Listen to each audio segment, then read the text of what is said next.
Yann et Frank. Yann va se joindre à nous autres dans quelques instants. Donc, Frank est avec nous autres. Frank, t'as fait un beau voyage? Oui. J'étais surpris. Je dis, voyons, mais ça, Frank m'avait pas dit qu'il partait en voyage. Donc, quand j'ai vu les photos, je me demande, on se pose la question maintenant. Est-ce que c'est un montage? Oui, c'est-tu de l'AI? C'est-tu... ça. Parce que l'AI, à date, là, ça, peut-être que ça vaut, je ne sais pas combien de trillions de dollars, là, mais à date, l'AI, c'est beaucoup des images. c'est beaucoup du Photoshop du temps là, amélioré. Ouais. Puis des vidéos un peu weird, là, où tu vois des trucs fake qui... Ben, moi, personnellement, pour l'instant, je trouve que ça paraît, là. Ceux qui se font pogner, t'es comme... Tu regardais juste à moitié, d'après moi, là. Il y en a plusieurs qui, en tout cas, il y en a peut-être qui sont vraiment mieux faites que d'autres, mais il y en a plusieurs que tu te dis, ouais, ça paraît quand même, là, que, tu sais, la bouche, puis tout ça. Ah, ça paraît full. C'est pas encore totalement au point. Ça paraît full. Mais il y a même du monde méconnaissable, là. Carney est souvent méconnaissable. Il est pas mal plus beau en AI que dans la vie. Ouais, c'est ça. OK. Mais en tout cas, je sais pas si ça va s'améliorer. Je sais pas comment ça va aller, cette affaire-là. Là, mais moi, j'aime le côté, tu sais, j'aime le AI où ce que, mettons, tu sais, ça peut servir à plein d'affaires, là, mais mettons que tu y vas pour, mettons, X et que tu prends Grok, puis là, tu y poses, tu sais, je pense que c'est Pat La Liberté qui a mis l'article de Karine Gagnon dans Grok, puis Grok a dit que c'était de la merde. Ça, j'ai adoré. Tu sais, puis avec des détails, là, pourquoi c'est de la merde, puis toutes des affaires qu'on sait, on a déjà dit, là, mais que ces gens-là réalisent pas parce qu'ils font la morale à tout le monde, puis ils pensent qu'ils sont des kings. Là. Finalement, Grok leur dit, gars, c'est de la grosse merde, ton texte, c'est n'importe quoi. Mais c'est pratique pareil de dire, mettons, c'est le robot qui le dit. Moi, je comprends, tu veux dire, c'est Grok qui l'a dit, ou c'est ça qui est le fun. Tu veux dire, tu peux dire quasiment n'importe quoi. C'est pas moi qui le dis, c'est le robot.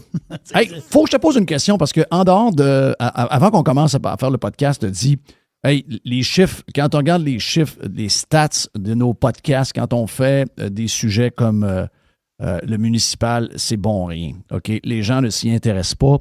Puis, dans le fond, on est un peu responsable de comment sont rendues nos villes, puis de comment on est taxé. Finalement, on mérite. Moi, je le dis souvent, je le dis depuis des années. Vous avez voté pour tel, vous n'êtes pas occupé de telle affaire, bien, Chris, endurez, fermez vos gueules. Donc, ultimement, ils auront enduré à fermer le gueule. Mais il y a aussi un côté où, tu sais, je vais prendre l'exemple de Montréal. On pourrait y aller au provincial, on pourrait y aller au fédéral. Ouais. Tu sais, il y a quelque chose de bizarre que le politicien qui fait le plus réagir au Québec, c'est Donald Trump. Donc, il y a quelque chose à apprendre de ça. Donc, le côté beige, le côté de suranalyser, de toujours penser à tous les niveaux. Ouais, je vais-tu m'exposer? Je vais-tu déplaire à... Dans le fond, quand on regarde la stratégie, puis c'est drôle parce que cette semaine, j'ai commencé à challenger d'une certaine manière Éric Duhaime.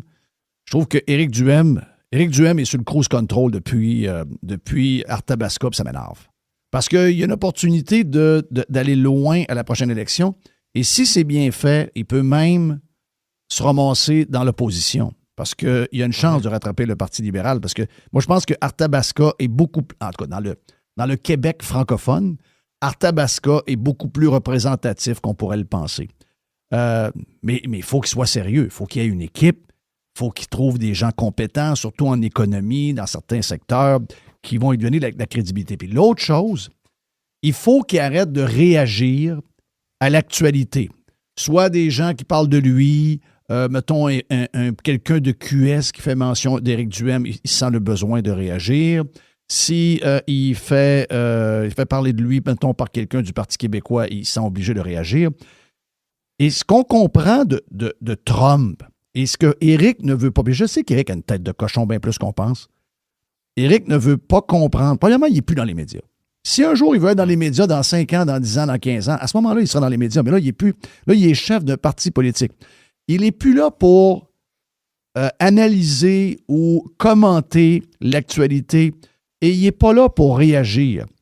Il est là pour, lui, faire réagir les autres. À la place où il est, les idées qu'il a, qu'il a. Le fait qu'il est seul, ben, c'est pas pour rien d'ailleurs que le parti, la CAQ essaie de se rapprocher de lui parce qu'il n'y a personne sur cette glace-là. Donc, on a à étudier, puis c'est facile à étudier en passant, on a à étudier Trump et on se dit comment ça que Trump intéresse tant de monde, qui gère l'agenda de tout le monde, sur la planète entière en passant, par des fucking tweets sur Truth Social. La patente, c'est que le gars, c'est lui qui fait réagir les autres. Les autres réagissent à lui. Et nous autres, la majorité de nos politiciens ne veulent pas essayer de lancer quelque chose, de provoquer quelque chose, parce que souvent, ils vont se faire brasser, l'intelligentsia des médias, puis des écoles, tout ce que tu veux, vont dire « Ah, mais ça n'a pas de bon sens ce qu'il a dit, puis il va y avoir une tempête de 2 jours. » Trump, c'est le genre de patente qui s'en calisse bien raide. Lui, de choquer du monde, ça le dérange pas. On a ça à apprendre. Tu sais, on est loin, on en parlait avec Gilles Parent dans un podcast, on est loin de Churchill, on est loin de Margaret Thatcher, on est loin de Jean Chrétien, on est loin de Lucien Bouchard. Mais gars, c'est la cour du roi Péto ici! Tu sais, le gars, il avait du caractère. Là, on a toute une gang de beige, une gang de mollassons. Et ça fait que si le monde n'est pas embarré dans leur maison, Chris, il s'en occupe pas. Donc, c'est la faute de qui? C'est ça que je veux savoir. Écoute, c'est une bonne question, c'est la faute de qui? Ben, juste pour revenir sur Éric, ça, c'est vrai que on dirait que c'est jamais décollé. Tu sais, il est sorti de la radio, mais la radio n'est pas sortie de lui. Exact. C'est un peu ça. Là. Puis moi aussi, je trouve ça qu'à chaque fois que je l'entends, qu'il y a quelque part qui fait des segments, c'est pas que le segment n'est pas bon, c'est que j'ai l'impression d'entendre un chroniqueur politique. C'est ça, et non exactement. Pas un chef de parti. Voilà. Ça, c'est en fait, il ressemble, on dirait que quand il parle, il est comme soit un chroniqueur politique ou comme un ancien politicien. Tu sais, les politiciens, quand ils sont plus en politique, genre de belle-mère. Ils sont toujours bas. C'est ça, ils sont toujours bons, puis là, ils réussissent à parler de plein de sujets, plein d'affaires. Là, tu dis, s'il avait été de même dans le temps qu'il était en politique. Mais Éric, c'est ça, c'est que des fois, j'écoute ses chroniques, ben c'est que justement, c'est ça le problème. C'est pas supposé être une chronique, c'est supposé être une entrevue. Ça a l'air d'une chronique. Puis, un moment donné, quelque part, il plug, nous, au Parti conservateur, mais tout le long, t'écoutes ça, puis si tu le sais pas qui est chef du parti, tu pourrais l'oublier ou pas t'en rendre compte. Je pense que c'est. Puis je ne sais pas comment faire pour corriger ça. Il y en a tellement fait longtemps, il est probablement programmé d'une certaine manière pour être de même. Puis il doit falloir qu'il. Là, si tu te mets à penser à ça tout le temps, tu finis que ça doit devenir comme handicapant. Là. Mais je pense qu'il y a quelque chose à faire de ce côté-là. Ça me paraît clair. L'autre affaire que tu disais aussi, je suis assez d'accord, là, sur réagir en permanence, sur Pascal Bérubé a dit ça de moi. Qu'est-ce qu'on en a à foutre de Pascal Félicitations au Parti conservateur progressiste de Terre-Neuve. Ça n'a pas rapport. Tu sais, dis-moi que tu vas fermer 2 hôpitaux publics, puis tu vas nous remplacer par 2 hôpitaux privés. Christ à bordel, mets le feu, puis arrête ton tweet, puis dis nous en parlerons une fois que nous serons élus. Éric Duhaime. Des affaires de même. Bang! Je sais que c'est pas québécois. Je sais qu'on essaie d'être dans le consensus, puis on veut pas se faire trop brasser par la gang qui mène la patente. Puis que là, on va peut-être passer comment ça s'appelle, les affaires à RDI ou la joute, toutes ces affaires-là, ils vont le traiter de tous les noms, puis ils vont dire que c'est extrême, etc. Mais Chris, c'est ça le but de la patente. C'est carrément ça. Mais tu sais, comme ce matin, il est sorti. Si tu veux réagir à l'actualité, fais-le en rappelant systématiquement des positions du parti. Oui. Que tu mets de l'avant. Puis même si tu veux, fais-les les plus tranchés possibles pour justement, comme tu dis, prendre le contrôle de l'agenda puis faire en sorte que ça force un journaliste à écrire ça dans le journal. Et tu sais, l'article qui est sorti là, ce matin ou hier soir disant que finalement, la taille de la fonction publique québécoise est encore en train d'exploser. Puis ils coupent 200 jobs à une place, puis ils en engagent 3000 de l'autre bord. Puis ils ont perdu le contrôle. Oui. Tu prends la screenshot, tu mets ça, tu dis « Je tiens à rappeler qu'au Parti conservateur, on s'engage, si on est élu, on en a crissé 15 000 ». C'est tout. C'est pas plus que ça. T'as pas à écrire un tweet de 900 caractères puis de faire une chronique. T'as juste à frapper dans le mille avec un grand coup de poing dans la tarte au bleuet. C'est tout. Non, je suis d'accord. Surtout que là, contrairement, c'est parce que là, on est dans une drôle de situation. Les médias essaient de spinner qu'on est dans un genre de virage à droite parce que là, la CAQ, de manière désespérée, essaie de revenir un peu à son discours de 2018, mais on voit que c'est de la frime plus que d'autres choses. Le PQ essaie de se mettre le derrière entre deux chaises. Bon, il faut qu'on fasse plaisir à notre base éco-anxieuse, puis tout ça, mais en même temps, on va jouer la game du centre-droit, puis tout ça. Mais la réalité, c'est que la patinoire est libre, là. La patinoire, elle est libre à droite parce que la CAQ sera pas, à moins d'un miracle, qui ne sera pas réélu, il risque même d'être rayé de la carte. Le PLQ avec Pablo, on ne sait même pas ce qu'ils sont, on ne sait même pas ce qu'ils font. Lui, il est sur Blue Sky, on ne sait pas ce qui arrive avec lui. QS, c'est dans les toilettes. Qu'est-ce qui reste? Il reste le PQ, mais le PQ, tout va être instrumentalisé autour de la question référendaire, puis de l'identité, puis de la langue française, tout ça. Fait que, tu sais, la patinoire pour la réforme sociale puis la droite économique est 100% libre pour le PCQ. Voilà. Elle est 100% vide. T'es tout seul à jouer. Exact. T'es tout seul à jouer, puis il y a un filet désert. Exact. Fait que c'est...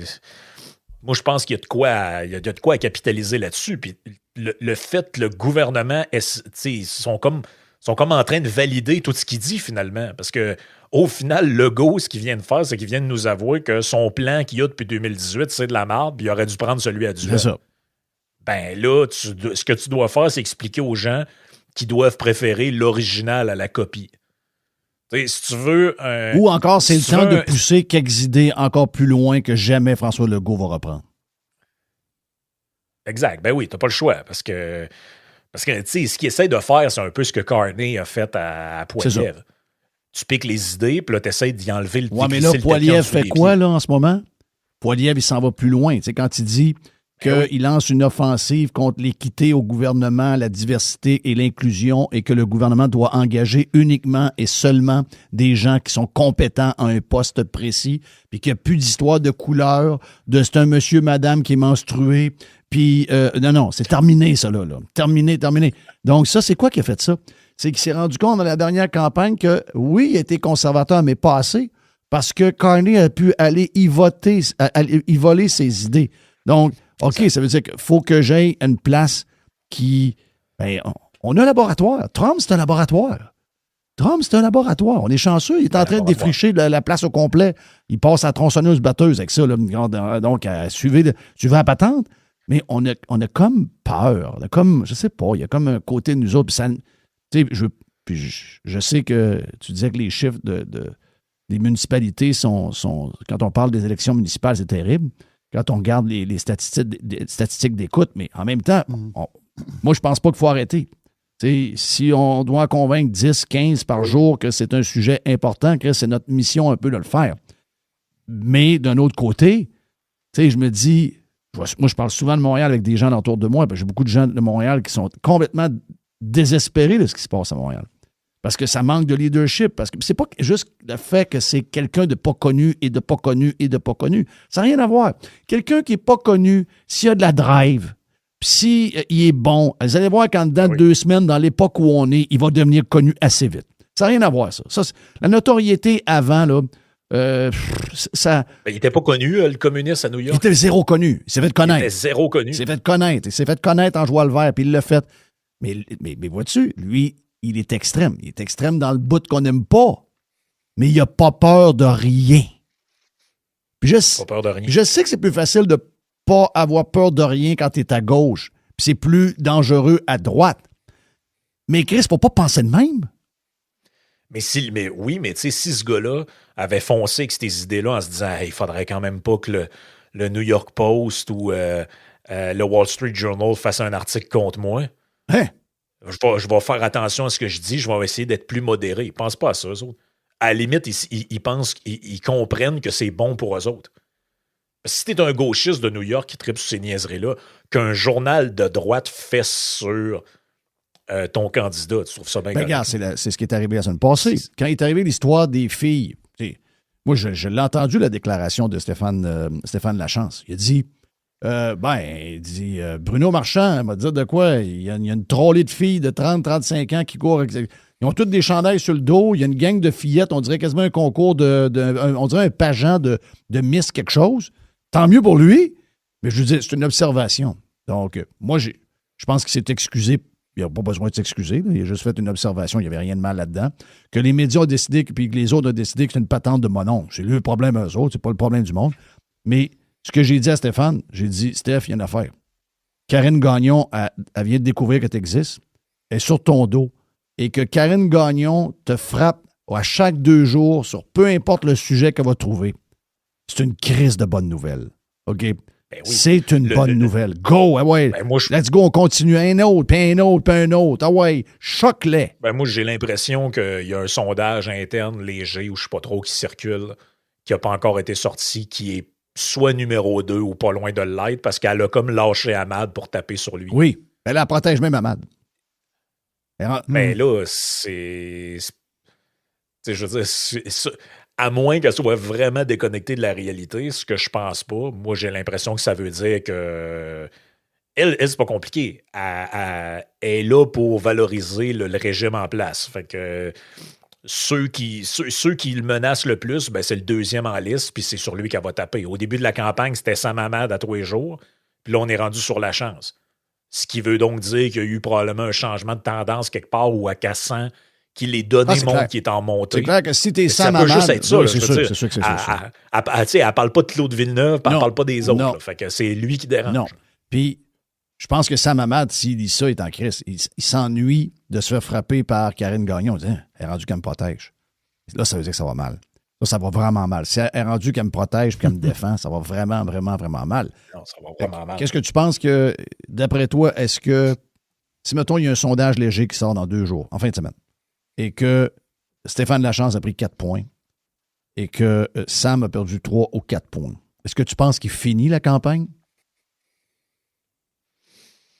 Si Ahmad finit la campagne. Si Ahmad finit la campagne. Où il va dire il y a quelque chose dans ma famille. Je me joins à Stéphane Lachance ou je quitte pour des raisons familiales.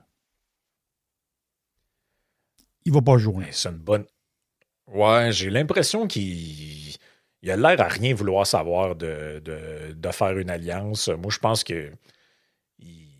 Je pense que l'idée, c'est un peu ce qu'on dit depuis le départ, c'est qu'il veut terminer une carrière politique qui juge, je pense, à juste titre, qui s'est terminée en queue de poisson de manière probablement injuste pour lui. Là. L'histoire de prendre photo dans l'avion, la bouche ouverte, puis tout ça. C'était pas mérité, je pense. Puis il veut finir ça d'une belle manière, ce que je peux vraiment comprendre d'un point de vue humain, mais de l'autre côté, je pense que le but, c'est vraiment de prendre les rênes de la ville puis de changer la gouvernance de place. C'est pas un agenda personnel, si je peux dire. Fait que c'est pour ça que je pense qu'il n'y en aura pas ils ont pas il nous l'a dit en entrevue, Lachance, quand on y a demandé. Moi, j'ai demandé clairement, j'ai dit pourquoi. Tout le monde nous le demande, tout le monde nous pose la question. Pourquoi il n'y a pas d'alliance entre les deux?